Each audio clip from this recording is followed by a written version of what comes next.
How much is your dream life going to cost you? That question stops most people. They have an idea of how much money they need in order to accomplish their dream, how much money to live in their dream home or to go on that vacation that they've been dreaming about. How much money is it going to cost to start that business or write that book? And they have an idea in their mind that is emotionally based, but actually not based on facts.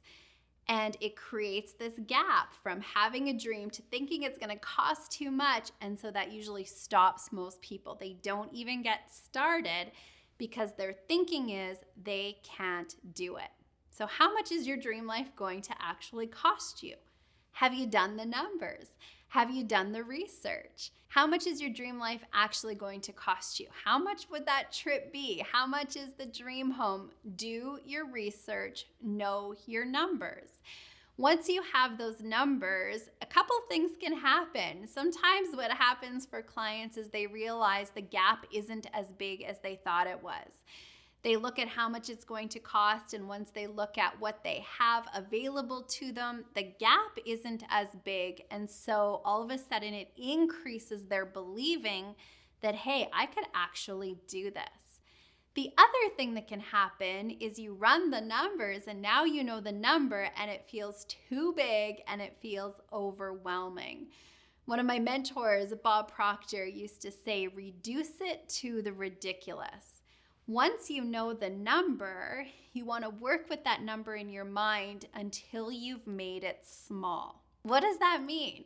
Working with the number until you've made it small. I had a colleague, she had an idea of a dream home by the beach in California. And when she looked at that price tag, she said to me, Stacey, it's going to be $2 million. And that was a really big number to her. And we worked with that $2 million number until she had it in her mind where all of a sudden $2 million wasn't a big number anymore.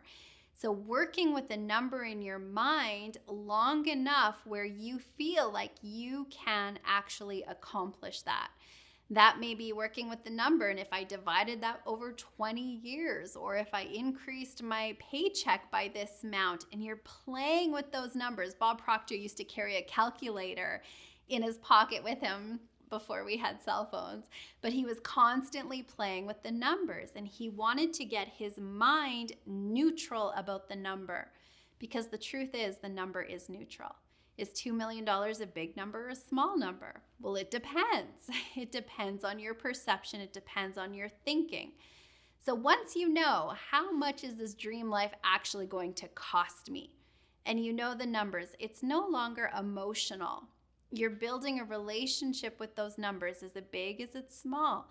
And work with those numbers until you can hold it in your mind as a possibility. That friend and colleague, she is now living in that home by the beach. And if you've been waiting to be able to afford your dream life, I'm going to encourage you to stop waiting until you have the money. Make a decision for what it is that you would love and work with the numbers. What could you do from where you are with what you have? Work with the numbers, take your step, and pretty soon you're going to find yourself living in your own version of that dream home. I'm Stacey Berger. Here is to you living a life you love.